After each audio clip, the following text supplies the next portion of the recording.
का खुशी की गारंटी मिशन ज्ञाकक्ष शैक्षिक नेताओं के कॉन्क्लेव 2025 में पहुंचा। ओपी जिंदल यूनिवर्सिटी सोनीपत ने 1 जून 2025 को ज्ञाकक्ष शैक्षिक नेताओं के कॉन्क्लेव 2025 का आयोजन किया, जिसमें देश भर के सैकड़ों स्कूल प्रिंसिपल और शिक्षा नेता शामिल हुए। इस कॉन्क्लेव का मुख्य विषय मानसिक स्वास्थ्य था, जो शैक्षिक परिस्थिति की तंत्र में बढ़ते महत्व का मुद्दा है। मुख्य वक्ता के रूप में मास्टर जी इस कार्यक्रम का मुख्य आकर्षण एक प्रसिद्ध आध्यात्मिक जीवन गुरु मास्टर जी का मुख्य भाषण था। उन्होंने बाहरी शिक्षा को आंतरिक ज्ञान, कल्याण और आत्म जागरूकता के साथ एकीकृत करने की अपनी परिवर्तनकारी दृष्टि से दर्शकों को मंत्रमुग्ध कर दिया। इसके बाद की गई प्रश्नोत्तरी स्तर में मास्टर जी ने संदेह दूर किया और छात्रों और स्कूल प्रबंधन द्वारा सामना की जाने वाली समस्याओं से निपटने के लिए व्यवहारिक जानकारी दी।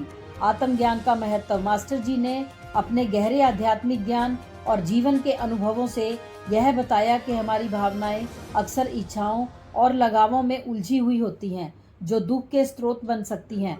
उन्होंने कहा, हम कौन हैं, इसकी अज्ञानता ही हमारे सभी दुखों का मूल कारण है।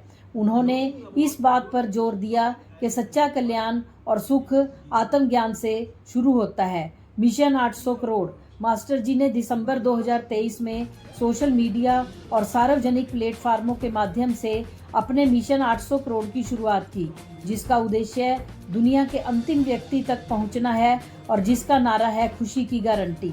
उनका दैनिक आध्यात्मिक प्रवचन, जिसे वाणी कहा जाता है, दुखों को दूर करने का एक सरल और परिवर्तनकारी समाधान है।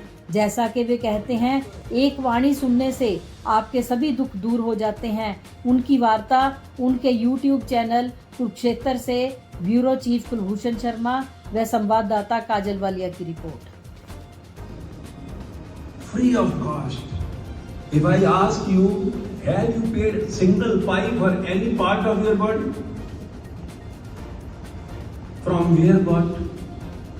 If you say I have lovely eyes, from where? Paris?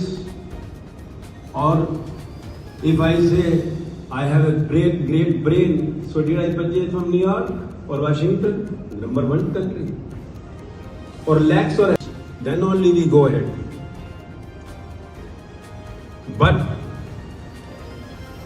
knowing about your this 5 elements body, which is given free of cost. Free of cost. If I ask you, have you paid single pipe for any part of your body? From where what? If you say I have lovely eyes, from where? Paris? Or if I say I have a great brain, so did I purchase from New York or Washington, number one country? Or lakhs or